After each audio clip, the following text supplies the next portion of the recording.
Pekka Puustinen. I'm Undersecretary from the Foreign Ministry of Finland, and I have the pleasure and honor to be one of the co-hosts and start the program. And I start by saying that this event is streamed in the UN Web TV with closed captions. So, dear participants, I'm very pleased to welcome you all to our side event today. And I want to thank our distinguished speakers and panelists, our co-sponsors, which are Poland, Mexico, Ukraine, and the United States, and the Abilis Foundation for organizing this event together with us. The theme of our event, Armed Conflicts and Humanitarian Crises and Better Implementation of the UN Security Council Resolution 2475, is unfortunately very timely. According to the UN, 2 billion people live in places affected by violent conflicts. In these situations, persons with disabilities are often literally left behind. We should do better in protecting persons with disabilities in the middle of armed conflicts. But equally important is that we start recognizing them as key actors in humanitarian action and conflict resolution. The UN Security Council Resolution 2475 is very clear on this. It urges member states to enable the meaningful participation of persons with disabilities in humanitarian action, conflict prevention, resolution, reconciliation, reconstruction, and peace building. If all this were done, peace agreements would be more sustainable and rebuild societies more accessible for everyone. The UN Disability Inclusion Strategy provides another clear roadmap for disability inclusion across all sectors of the UN, including in humanitarian action and peace building. Finland strongly calls for enhanced implementation and continuation of the strategy. Ladies and gentlemen, when we advocate for increased inclusion of persons with disabilities, sometimes people reply by saying, "But we don't know of any competent people in this field." This is exactly the same argument that we had heard for years when advocating for the inclusion of women in the fields of peace and security. But let me be clear, this is not a question of competence. This is about making the invisible groups visible and recognizing them as actors instead of victims. I look forward to hearing your ideas on how this can be done in practice. I would now like to give the floor first to Mr. Łukasz Krazon, Secretary of State and Government Plenipotentiary for Persons with Disabilities of Poland. We will then hear remarks from Mrs. Sara Minkara, United States Special Advisor on International Disability Rights. After them, Mrs. Amu Urhonen from the Abilis Foundation will open the panel discussion with distinguished panelists. Your Excellency, floor is yours. Thank you. Thank you so much. Ladies and gentlemen, I would like to start by thanking Finland for hosting today's event. It is very important that we can speak about that topic here. We need to talk about a unique document, the Security Council Resolution on the protection of persons with disabilities in armed conflicts and humanitarian emergencies. It was adopted on 20 June 2019 upon the initiative of United Kingdom and Poland. It was the first time that the Council focused on the situation of persons with disabilities in conflicts. The document places great emphasis on the participation and representation of persons with disabilities, not only in humanitarian activities when a conflict occurs, but also on using the knowledge and experience of these persons to prevent conflicts and recover from them. Back then, we hoped that better times for persons with disabilities would come and that we don't have to revisit the text on so many occasions. After Russia's bandit attack, millions of people fled Ukraine. Many of them came to and stayed in Poland. We immediately rushed to help. My friend Peter worked as a volunteer on the bus station in Warsaw. One night, a woman with 3 children, including one with a disability, got off on one of many buses with refugees. The mother said that she had escaped from Mariupol. She was at a store with her children when a Russian bomb destroyed their apartment. When she arrived in Poland, she was still in shock. She didn't take any luggage. She had nothing. In Poland, a temporary apartment was quickly found for her, provided by another volunteer. Transportation was immediately found. In the following days, they were provided with food, medical, and specialist help. Now, this is a challenge for you, everyone. Now multiply this story 350,000 times, because that's how many people, according to United Nations estimates, escaped from Mariupol alone. Many of them through Poland. Now multiply this number by all the cities, towns, and villages in Ukraine attacked by Putin. Among them, there are also persons with disabilities. Poland provides them with support and assistance they required. We have allocated over 50 million US dollars for this purpose. This is how we understand solidarity in Poland. However, one must remember that solidarity also means consistent work to improve the conditions of life, work and experience of persons with disability as a daily basis. The word solidarity has a symbolic dimension in Poland, being in fact one of the symbols of our country. This was the name of the largest social movement in which overthrew communism and the Soviet dictatorship in the 80s.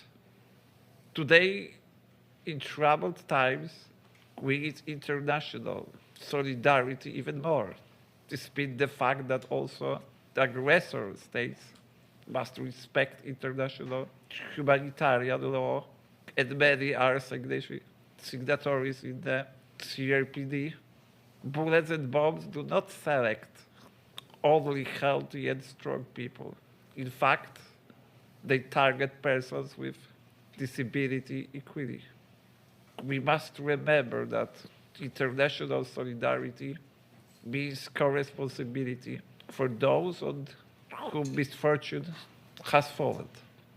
As countries that have signed the United Nations Convention on the Rights of Persons with Disability, let us be united in the face of consequences of war and conflicts.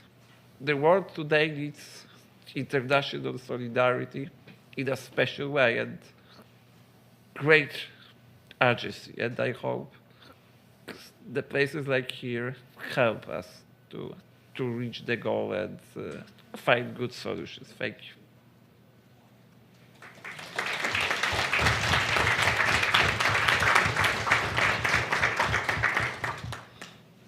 Thank you very much, State Secretary, for your insightful words. Now I ask the floor to Mrs. Minkara. The floor is yours. Co-host and organizer for this important session. I'm going to keep my remarks short and sweet just because I don't want to also repeat what my colleagues have already mentioned. But I'm going to frame my talk around three main statements that I hear over and over again. The first statement is, society calls us vulnerable, right? The vulnerable population. And I will say we're not vulnerable because we're disabled. We're not. But we're vulnerable because society does not think about us, does not even bring us to the table. Our lens and our voices are not heard. Whether to Pekka's point, emergency response, emergency plans, how many governments actually have accessibility baked into that? Whether to humanitarian response and bringing forward aid, or peace building, only 6.6% of all peace agreements even include the disability perspective. Or even when we come to recovery and reconstruction, we hear in this world green recovery. I would love to hear green accessible recovery and reconstruction. So we are vulnerable because the society is not thinking about us, not because we have a disability. And in reverse, when you do bring forward disability to these steps and to these spaces and policies and plans, it strengthens our society. It results, as Pekka said, a stronger, sustainable peace planning, for instance. So how do we bring that forward? That takes me to my next statement, which I have heard over and over again in people in moments of crisis. We are an acceptable loss, unfortunately. We still feel like in moments of crisis, we're an acceptable loss. And that's all over the world. How do we actually address that to bring society to a point where we make sure persons with disabilities are not, as you said, like, we exist. We're not invisible, we're visible, we're at the table. The third point is people when we don't count, people are not counted, right? And this goes back to a theme over and over again, data collection and stories. How do we actually, in moments of crisis, make sure that persons with disability, that there's this aggregate data on disability? But also, how do we share the stories across the board? And who do we partner up with to make sure there's data collected, but also the stories are shared? How do we bring forward the media sector more intentionally? How do we partner up with the media world and other sectors that are not thinking about us to actually share our stories? Not just the stories where we are left behind, right? That's one side. But to the other side, the stories of the solutions and the value that we bring to the table. Society is not thinking about that side of the stories. We need to be able to really promote and share and partner up with the media, journalists, other sectors, like even the entertainment industry. Let's take it a step further and talk about, we have the UN Security Resolution 2475. It's the 5-year anniversary. It's an important Security Council resolution, but how do we create more accountability and implementation of this resolution?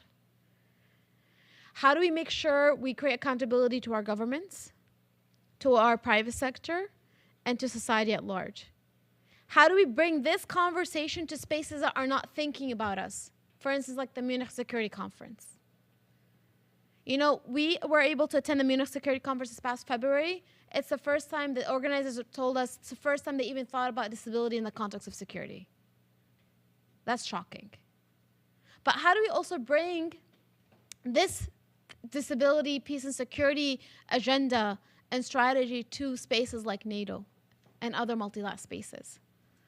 We need to be able to speak to spaces that are not thinking about this, partner up with sectors that are not that can really create more shared responsibility, support and build capacity by learning about practices around the world where there are some great practices that we can learn from each other, and continue having the difficult conversation why we are always and still left behind. Thank you so much, everyone. Appreciate it.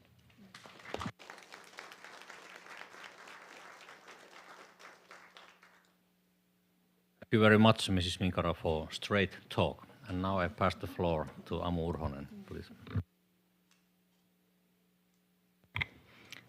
Thank you. Thank you for the very impressive speeches that you have held so far. Maybe there will be more during this panel discussion. So I am Amu Urhonen, and I am the chairperson of Abilis Foundation. Abilis is a foundation that supports persons with disabilities in Asia and Africa, or their groups actually.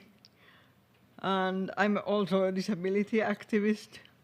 So I really like to hear. I really love to hear what Sarah just mentioned about about how we can or how we should be more ambitious about disability politics.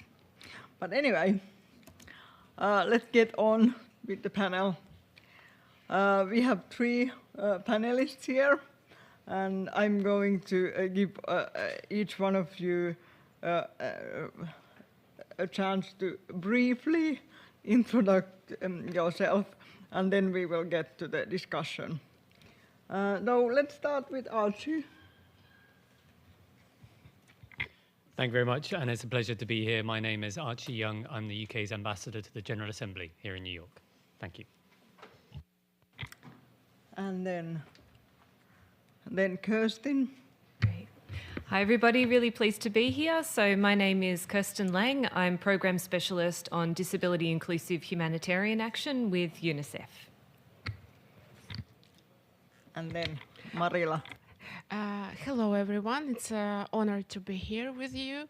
My name is Maria Kurina. I am from Ukrainian OPD Fight for Right.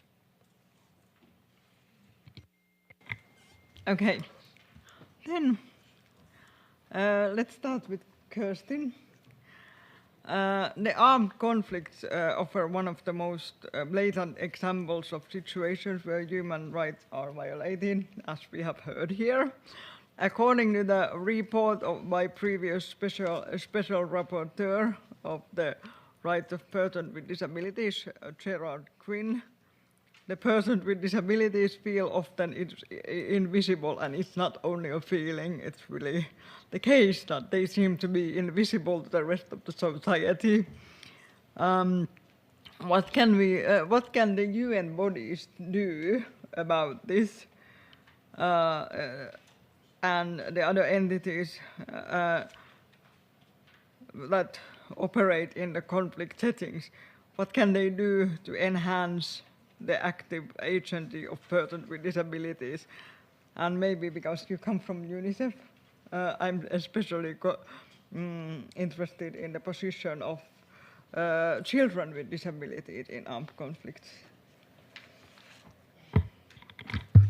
Thank you. So on the second question first, we know that children with disabilities already face disproportionately high levels of exclusion with lifelong impacts.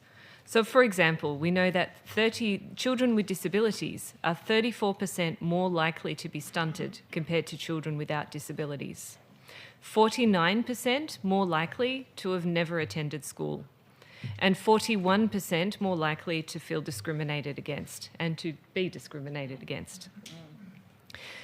In situations of armed conflict, these multiple dimensions of exclusion are even further exacerbated with the destruction of infrastructure, the breakdown in social networks and service systems, and large-scale displacement.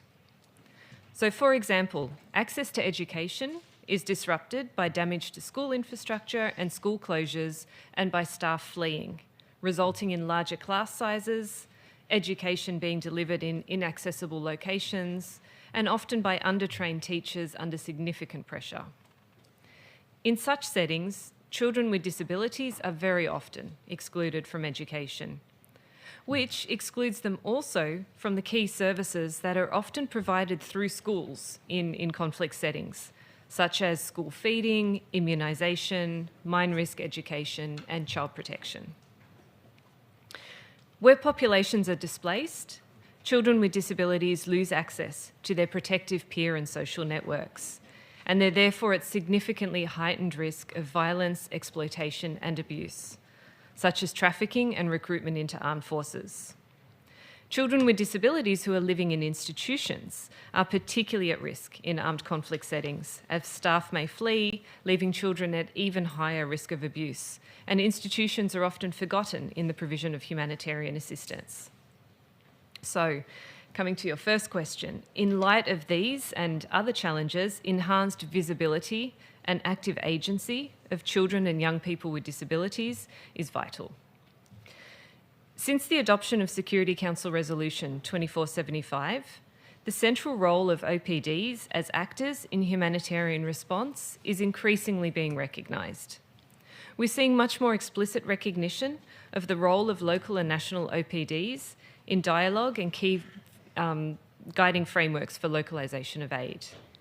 But a lot more needs to be done to ensure, for example, that local and national OPDs, as well as youth-led networks of young people with disabilities, have equal access to humanitarian funding and are empowered to take leadership roles in humanitarian coordination in conflict settings.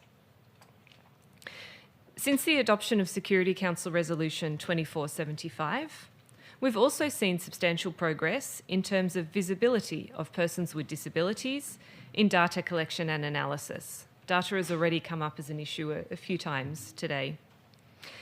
As one very simple example, in 2018, no humanitarian needs overviews included data disaggregated by disability. And in 2023, this has increased to over 90%.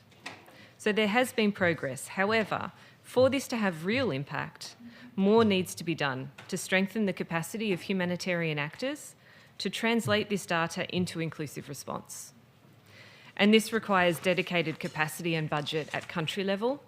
It requires a clearer commitment by humanitarian leadership, and it requires more explicit reflection of disability inclusion in humanitarian processes and systems at a global level. So that was just a very brief overview, but today's event is an important opportunity to further reflect on these and other actions to be taken to ensure implementation of Security Council Resolution 2475. The adoption of this resolution was a key milestone for the rights of persons with disabilities. And with the devastating impact of armed conflict being seen today across the globe, it's more important than ever that we're having this conversation. So thank you. Thank you, Kirsten. And now, Maria, as a part of human rights work in Ukraine, you have worked especially with women, children, and displaced persons. Can you tell us some examples of those challenges that people with disabilities face under the war of aggression that has been started by Russia? And on the other hand, are there any good practices you could share with us from Ukraine? Yes, thank you very much. Yeah, I would like to start by the story of our organization, how we started to, out of this tragic situation with the war, shifting our activities into humanitarian aid. Fight for Right is an organization led by people with disabilities, and the leader of our organization is also a person with disabilities, Yulia Sachuk. She's now in the Ukraine Recovery Conference in Berlin, so she can't be here, unfortunately. Organization is working for 15 years to ensure people with disability have equal social, economic, political, and cultural rights. But out of great necessity, when we started to receive immense number of requests from people with disabilities during the beginning of the war of aggression of Russian Federation, we couldn't stay indifferent. We couldn't neglect all those cases. We opened very quickly the hotline, and this is the only hotline in Ukraine existing now for all people with disabilities around Ukraine. We received more than 200,000 cases of different needs of people with disabilities, and we started to ensure evacuation first from the most affected places where the high hostilities were taking place at the beginning of war, and we were also trying to help to evacuate persons with disabilities from the occupied and temporarily controlled territories by Russian Federation. We were very, very grateful because international community started to help us a lot, including the respectful guests, countries that are present here. And I would like to thank from our community to you. What were our crucial activities with the most emergency cases then started to be more planned, more sustainable case-based activities.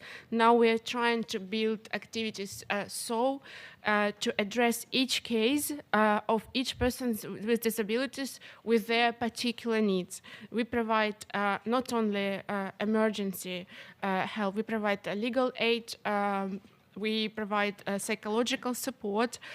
We provide training to ensure people with disability know their rights, and we try to provide employability advices as well. We established a school for young women and girls, empowering them to be leaders in their communities, not only politically, but being a role model in their own communities. Yes, we sometimes are also blamed that, oh, people with disabilities are not so active, they should be more proactive. But I think people with disabilities who are fighting every day their own battle, every second actually, are very active. And that is why we also try to ensure that our state is hearing us and our needs. We advocate a lot at all kinds of levels, at national level, regional levels. One of our focuses are deinstitutionalization reform, DI, because what we faced is that a lot of institutions were in severe danger because of hostilities, and they had to be evacuated during the beginning of the first phase of a full-scale attack. For example, for the dates of January 2023, there were 24 boarding facilities and 7 psychiatric care facilities left in the territory not controlled by Ukraine, temporarily occupied. Another 27 boarding facilities and 11 psychiatric healthcare facilities are located in the zone of regular artillery fire shelling, and currently there is no concrete mechanism for the return of these people into temporary occupied territories if they are incapacitated, if they have no relatives or no friends who can help them. In addition, the limits of the authorities who must provide this care for persons with disabilities and elderly people in the temporary occupied territories also have no regulations because we have no access there. During 2022, state authorities and local administrations took certain measures to evacuate people from places of deprivation of freedom in social sphere. And there is a big number of people who were evacuated, but still those are not, that is far from all people who had to be evacuated. And also there is another problem that those people with disabilities who were living in their own households in the territories that are attacked now, they know that when they evacuated, they can be institutionalized because there is no excessive accommodations for everyone, and that's why they refuse to go. And this is breaking our hearts as human rights defenders in the sphere of disability rights, because sometimes we receive calls of people with disabilities from the institutions which say we are under shellings, we have no capacity there to be transported to bombardment shelters. So we are under shellings, but also with severe human rights violations in this institution. They would like to escape, and we have this problem that we would like to help, but our capacity is not enough. We can provide, for example, 6 months of such support for one person or another person, but this is a very huge responsibility where state and other partners of ours have to step up, because these people will be evacuated for years, because we don't know for how many years the international military conflict will be ongoing. That is why it is not in our strength to provide help for so many people, and that is why we have to refuse with these cases, and this is unbearable for us. Yeah, I'm wrapping up, and but thinking about good practices, I would like to say that our leadership program for women with disabilities is a very good example where we see that women are trained and they take responsibility and they teach another women in their communities how to be vocal, how to be self-advocating their own rights. We have cases when women started to represent themselves, advocate, and we have only one woman, unfortunately, in local municipality becoming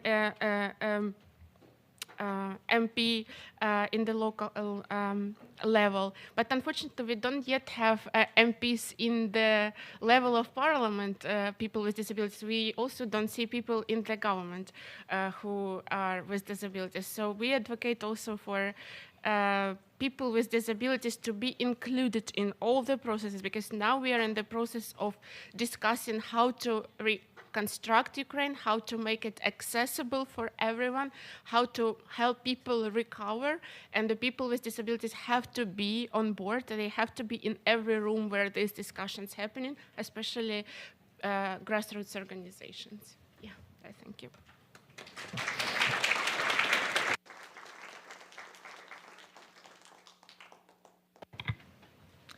And now let's go to the UN Security Council Resolution 2475. No, Archie.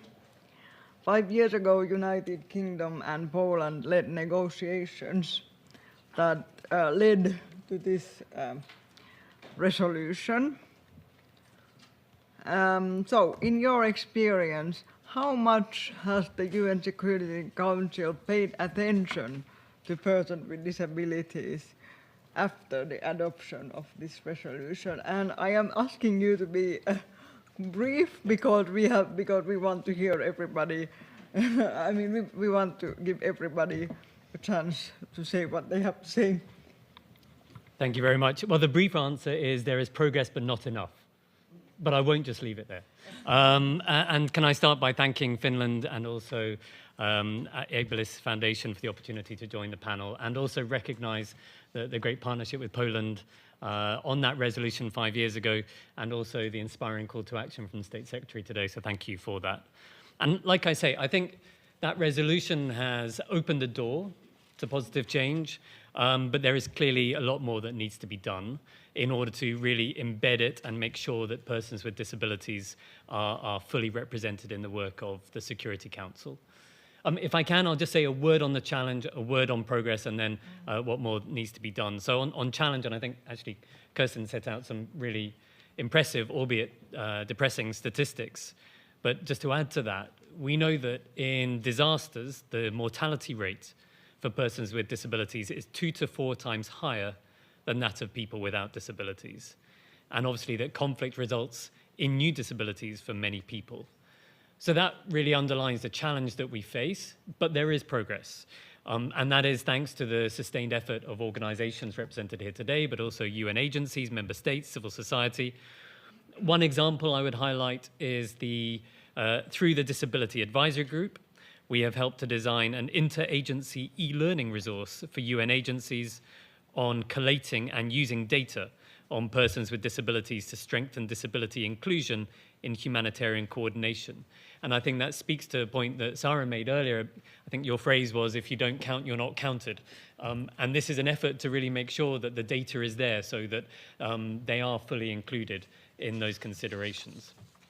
But like I say, there is more to be done. I think we need to take a twin track approach to disability inclusion. So creating the space for focused discussion, whilst also mainstreaming the rights and needs of persons with disabilities across our work.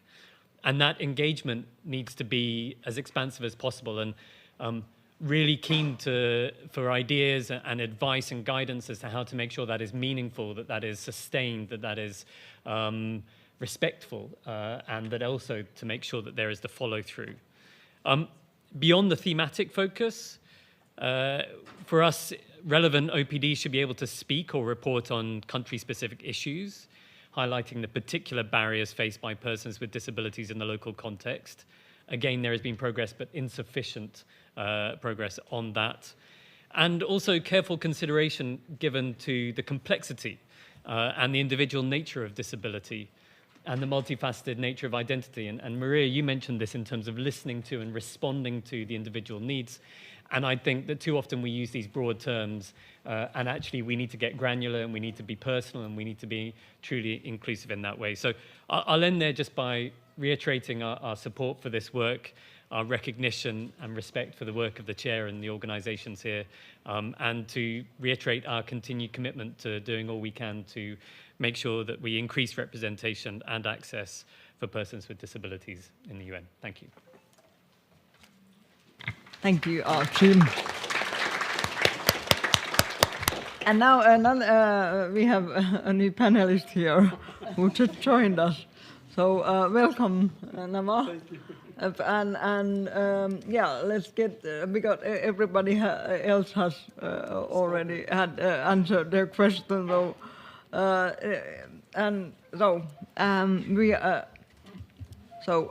You are the president of IDA, the International Disability Alliance, but you are also the founder of the Arab Organization of Persons with Disabilities. The Arab region faces several conflicts, as we well know. There are Gaza, Syria, Yemen, Libya, just to name a few. Have you seen any efforts of including persons with disabilities in peace-building processes? And what more should be done so that persons with disabilities also got a seat at the negotiations table? So, and if you can be brief, we are a little bit behind of our schedule. Thank you. Thank you very much, and I'm so sorry, but conflicting things going together. And I don't want to miss this session at all. Let me answer this quickly on what's going on. Now, we faced major problems. We faced a flood in Libya, 2 earthquakes, one in Morocco, one in Syria. We faced war in Sudan, war in Syria, war in, of course, Libya is not also safe, and finally, what's going on in Gaza and the West Bank. What we have done so far. First of all, we've been very much involved with the Arab League. We produced the Arab Second Decade on Disability, where there is a special session on how to deal with persons with disability in a situation of risk. Second, we produced a paper, a policy paper, adopted by the Arab League concerning how to deal with persons with disability in a situation of risk and danger. And also, at the same time, we are very much involved now in preparing for a big seminar to take place in November concerning Gaza in particular. To say that after 10 years of Security Council Resolution 2475 and with the Article 11, it's clear that in this situation, whether the earthquake, the flood, and now the Gaza, persons with disability are totally devastated. In Gaza, we have, I can honestly say it's a genocidal situation for persons with disability because they cannot move, they can do nothing. And the stories we are receiving are unbelievable. I think we're receiving everything also is the same. And the humanity should be ashamed of herself, of what's going on. And it's a pity that we're not able to stop what's going on. This is a lesson ought to be learned not only for persons with disability, for all of us in the world. I was talking this morning, I said, peace is not a choice for us, is a survival. Because in wars, we are lost. Nobody is taking care of us. Yesterday, the Palestinian ambassador was talking about the people who became disabled because of the war in Gaza. And I told him, talk about the people before. They were disabled living there. Where are they now? What happened to them? So when states are not ready to honor their commitment to the CRPD, we are a major problem. And I did ask yesterday, and I finish here, to have the capacity to go to the International Court of Justice, to the International Criminal Court, in order to file cases against states that are not ready to respect our rights and the right of our people. And now the most important, I'm sure there is reconstruction coming to Gaza.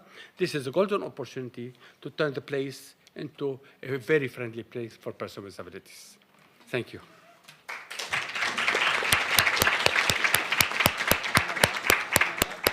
Thank you. And now you all get a chance to say one sentence. This is something that you have to answer in one sentence.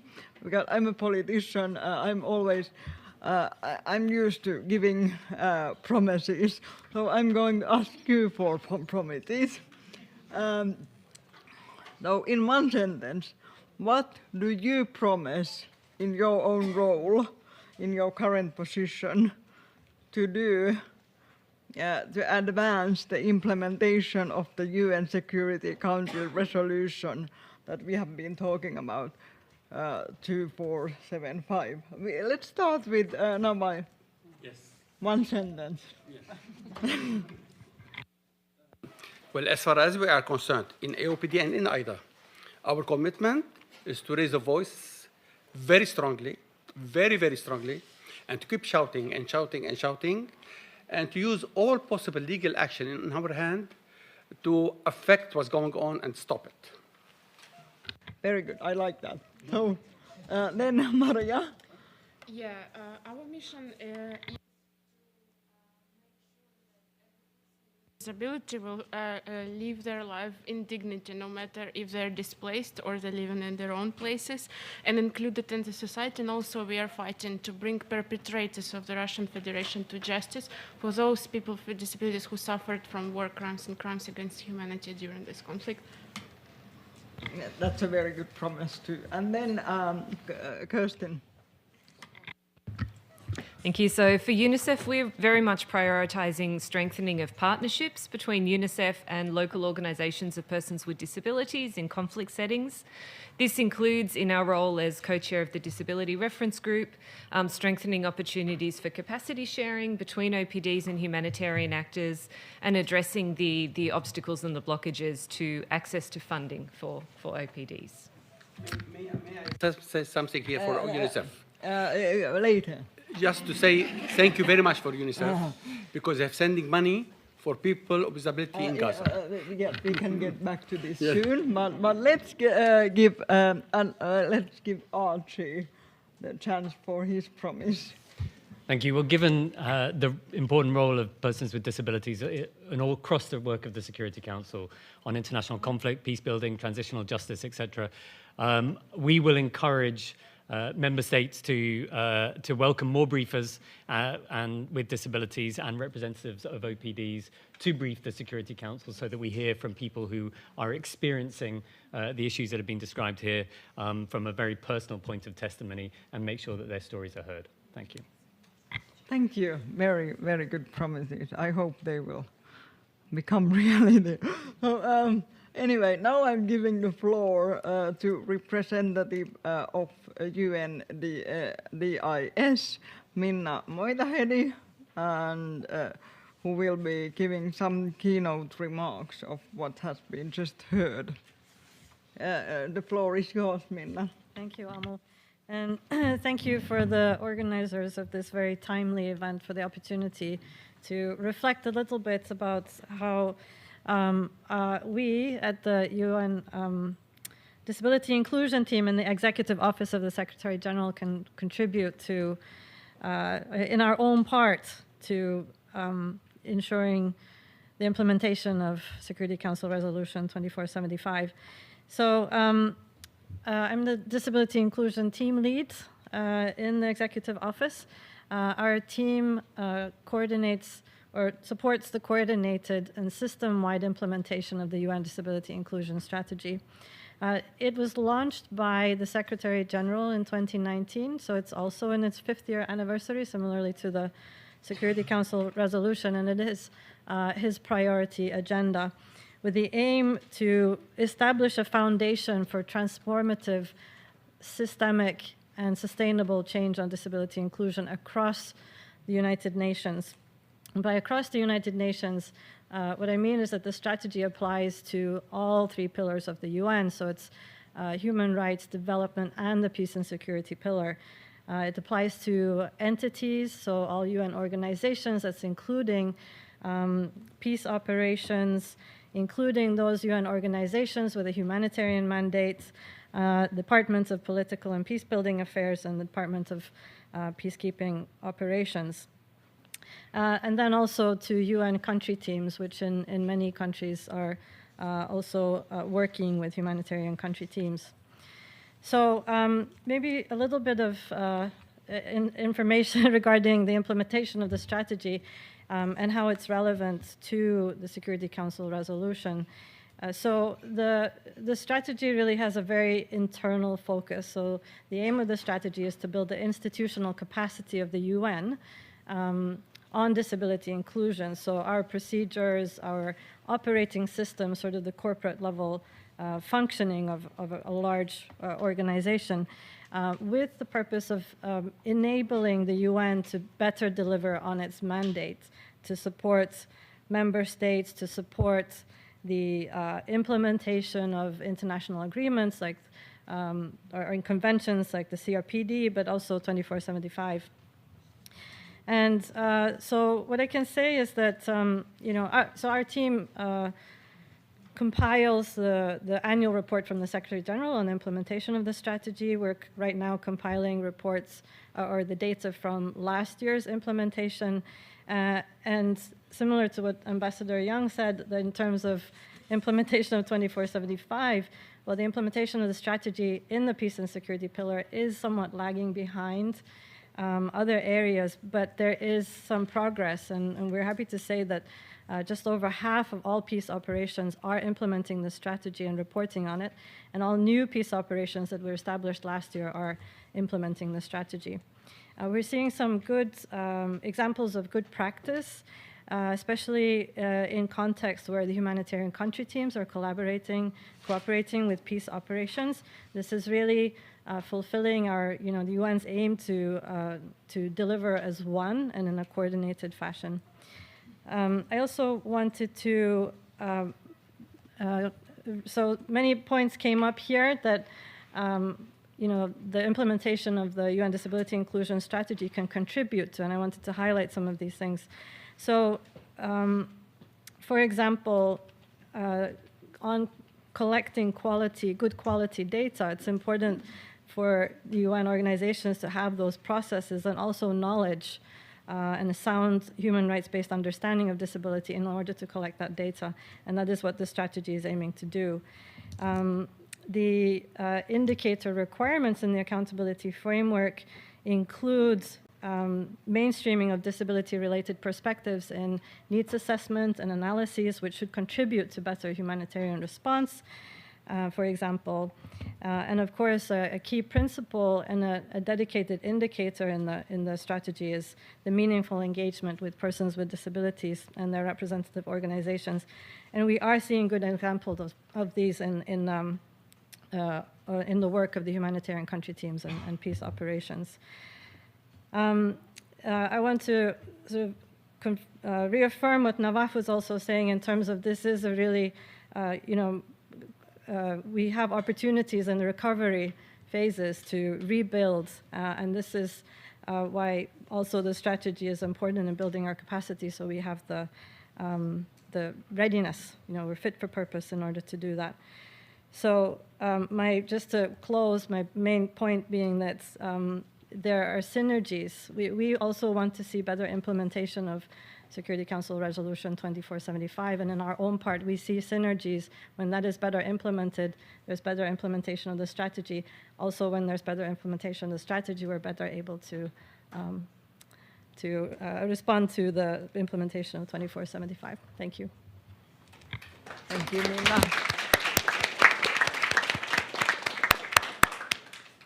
And now I will open the floor for questions. We have time for a couple of questions, depending on how long the answers will be. But yes, you can start. Sorry, I don't know your name. So. Yeah, it's okay. I introduce myself. Thank you so much. My name is Salman Nims. I work with UNSC, United Economic and Social Commission for Western Asia. So this is involved with the Arab states. And I want to thank you for this very important session and for covering very important areas that are now where we see persons with disability are highly affected and their numbers are increased. Actually, in Gaza, the number increased between 2007 and 2017, before this, because of the conflict, to 65,000 persons with disability. According to OCHA, there are 5,000 who are of persons with disability just because of this current conflict who are without any accessible shelters. However, I think what we're missing also from this discussion is about breaking the silos between issues. We have the Security Council, all the Security Council resolutions on women, peace and security, which also needs to be inclusive of women with disability. And I think this is one of the very important entry points to the implementation of 2475, because we have a lot of countries now who have national action plans, and those are built on participatory approaches. And what we want to see is not only looking at persons with disability as victims, but actually as leaders, as sources of knowledge and wisdom on how do we focus on their role and the role of women, whether they are with disabilities or without, in prevention, in participation, not only just protection. We need the 5 pillars in order to be able to have a real sustained peace and response to the needs of persons with disability. We have to remember also that the increase of persons with disability increases the burdens on women in most countries, because they are the caretakers. So we need to break the silos between these Security Council issues and between the disability issues and the women issues and other areas of intersectionalities. Thank you. Thank you. That was more a comment than a question. But do you want to? I mean, you talked about leadership and intersectionality. But I mean, does one of the panelists want to comment on it, or are we going to take the next question? Is that? If that's okay, we will take the next question. Go ahead. Hi, my name is Kavita Brambat. I'm the Senior Advisor on Disability Inclusion for the World Food Programme. I'm a brown woman with long brown hair, with brown eyes, wearing black, so not very exciting. I want to just bounce back on the questions or the conversation of Mina and Kirsten about investment in local organizations, and perhaps the frustrations of Mr. Nawaf is that, you know, we do want to channel funding to OPDs. However, making localization a reality is really something that we find difficult because of our donors and risk management and the expectations of donors to be constantly reporting and accounting for money that is spent at a local level, almost to a point where it seems that we're not, or those local organizations are not trusted actors or agents of change. So you're constantly pushing between the goodwill to do that and then the reporting back, which is super, super difficult. And so I think, you know, it's like the Bill and Melinda Gates Foundation sort of theory, which is throw enough money and something great will happen and you accept your losses, you know. But the thing is that we find that despite these commitments towards localization, towards a consultation indicator within the UNDIS framework, we always see that the impact that we have locally is tiny. And when we are asked to count on our hands how many great examples, there are very few. And so I just want to know from the panelists, like, what do you think the real levers of change could be at a local level to really enable both OPDs to be trusted and grow in their ability to change things at a humanitarian level, and also for us to basically work as more equals with those organizations that have the capacity, but we perhaps don't give them enough space. So any answers or magic solutions would be great. Thank you. Thank you. Nafa, you were raising your hand, did you? No, I don't know. Okay, well, who wants to start? Do you want to start anyway? No, I just... Yeah, I would like to tell you that I would like to thank UNICEF really very much, because they are sending money directly to cash money to people, and now they're introducing a program for persons with disabilities. That's what makes them surviving. So thank you very, very much. So not anybody else, Maria. No, I really thank you for raising this issue, because as people who were working in and still working, like our humanitarian missions are now in Kharkiv region, which is for more than 25 days under severe, non-stop, persistent assault of Russians with the threat of occupation of the region. And we are there providing all kinds of help that we can, not only evacuation, because there are people who, as I mentioned, are refusing to evacuate because they don't understand their future in after evacuation, I would say. But also, I could say that those who started this relief at the beginning, they were local Ukrainian organizations, grassroots, some people themselves with disabilities, providing help for other people with disabilities. Where there were donors, this is a question like an elephant in this room. And I am displaced myself for 10 years. I'm from Luhansk, and I'm in human rights for, I don't know, 10 years. My mom is a person with disability who was tortured for her activism in 2014 in Luhansk. We were not evacuated. We had to escape by our own means. So this is a very good question, how to make sure that those who are really doing their most important and most dangerous job are getting the resources. I don't think there is a magic solution for this, but I think there should be more trust to us. There should be more local grassroots organization being capable to come here and to advocate. I don't think we ever briefed Security Council or we were offered such opportunity regarding our issues for 10 years of international military conflict. So yeah, I think we already proved that we are trustworthy partners, because as Nawaf said, we don't have any other choice. For us, peace, it's not an option. It's just we have to do what we have to do to survive. And obviously we will continue. Yes, we are exhausted. Ukrainians are exhausted, but they will never say it loud, most of them. We will continue to do it because it's our land and we have to fight for our freedom and to include all people with disabilities in all the processes. But if we would have more trust in what we are doing and we would be heard what concretely we need, because we have all the recommendations in place, we will be very grateful.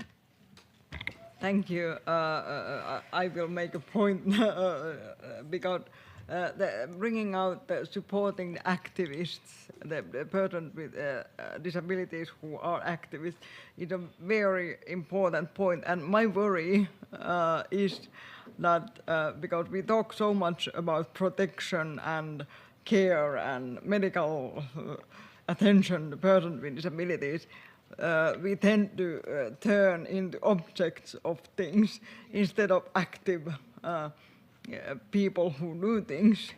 And I think that's why the point that you made about that activists has to be supported and given the space to speak and to ensure their security to do what they need to do is very important. But now, do you, Archie? Thank you. I wanted to acknowledge, Kavita, your question and also the point that you make. And you may have seen in the UK's last International Development White Paper, we signalled a desire to shift towards more localisation, to change the nature of the relationships, but also an acknowledgement that we didn't have all the answers to do so. And so that is, I think, definitely a work in progress. I mean, the intention behind the number of questions and the amount of reporting, it comes from genuinely a good place, not just, of course, in terms of taxpayers' money, but actually, so many of the elements of reporting that we ask people to report on are precisely to try to make sure that the efforts that are being made are as inclusive and are trying to achieve as many different objectives as possible.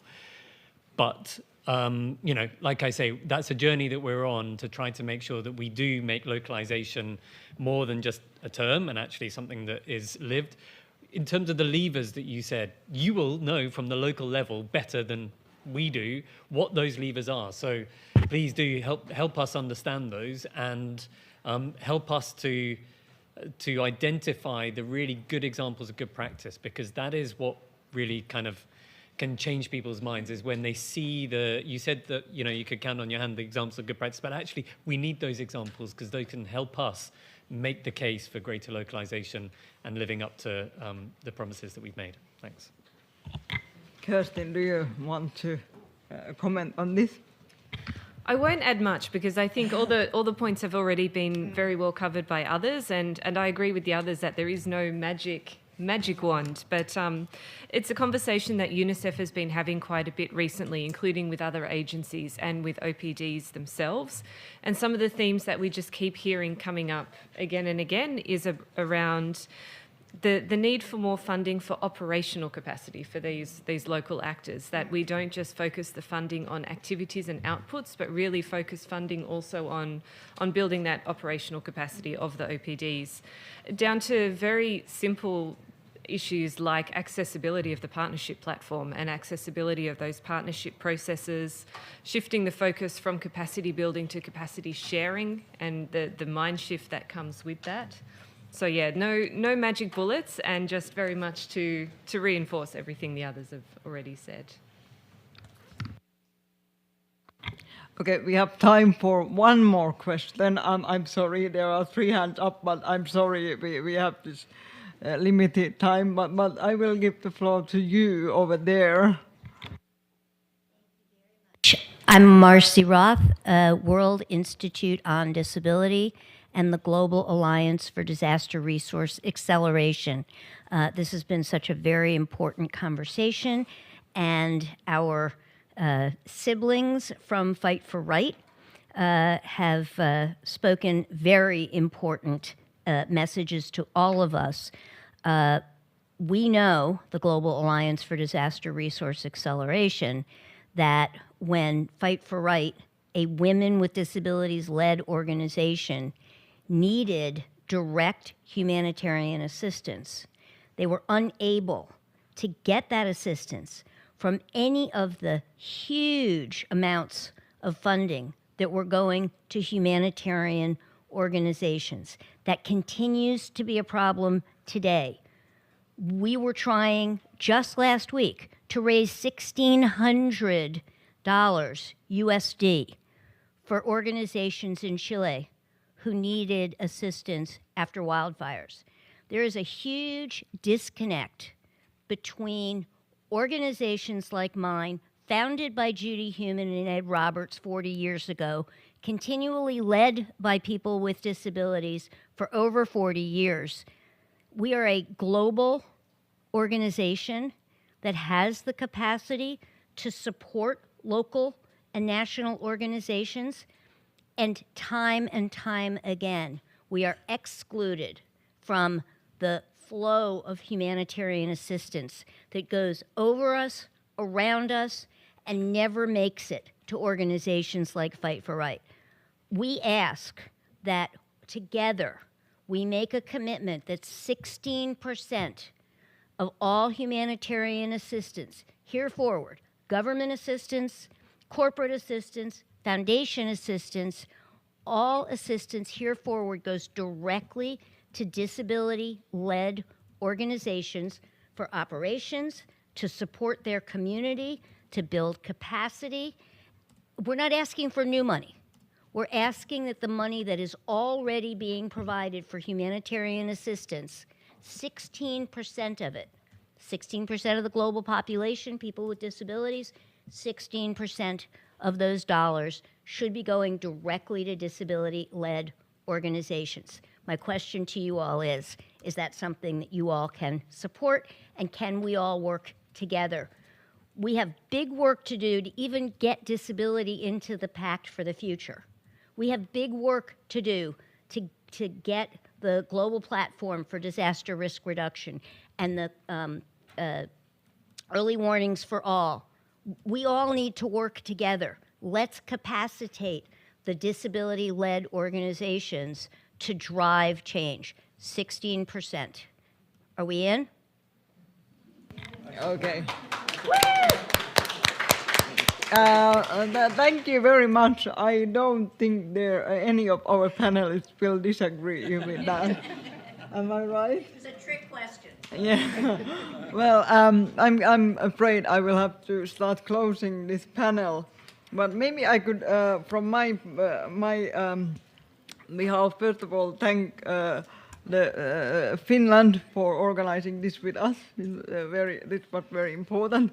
And today, on another side event, I heard this very good idea that I want to share with you, that this phrase that we have, the slogan, nothing about us without us, should be actually nothing without us, because everything is actually also about persons with disabilities.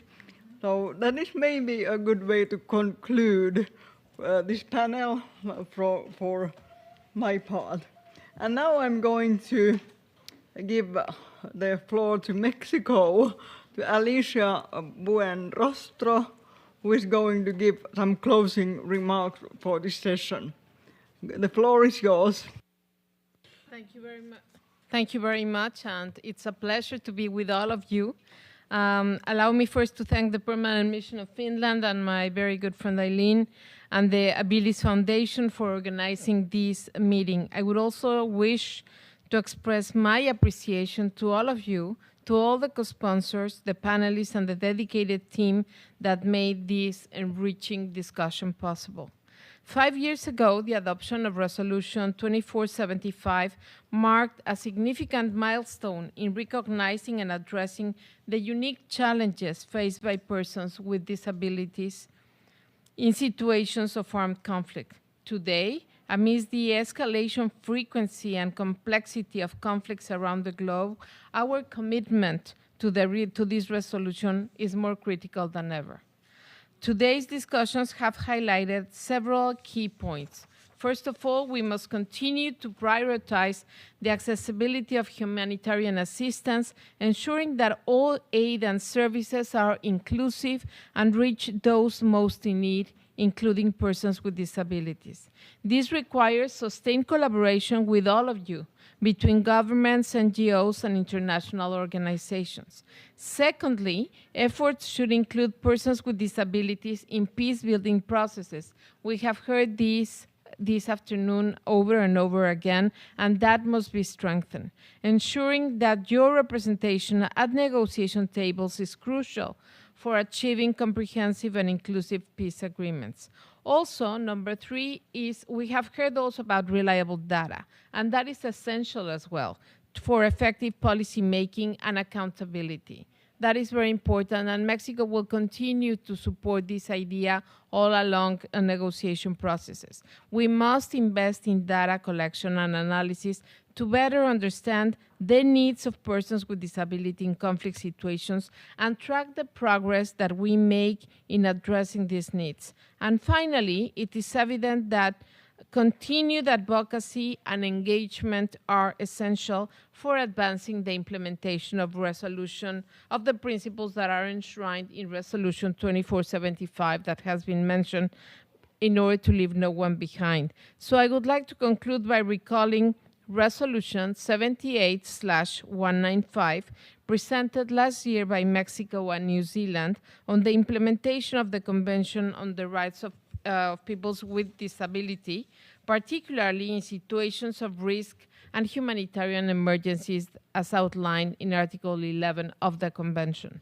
This resolution underscores many of the critical elements discussed already today. It also includes the importance of protecting and ensuring the safety of persons with disabilities, as well as their involvement in decision-making processes related to risk reduction, humanitarian action, conflict prevention, reconciliation, and reconstruction. We are proud to highlight that this text was adopted by consensus last year and received overwhelming support with 92 co-sponsors, reflecting a global commitment to these principles.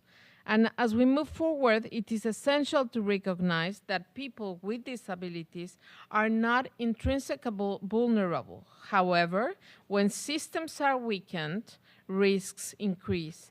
Barriers related to stigma and lack of accessibility cause people with disabilities to be disproportionately affected by armed conflicts.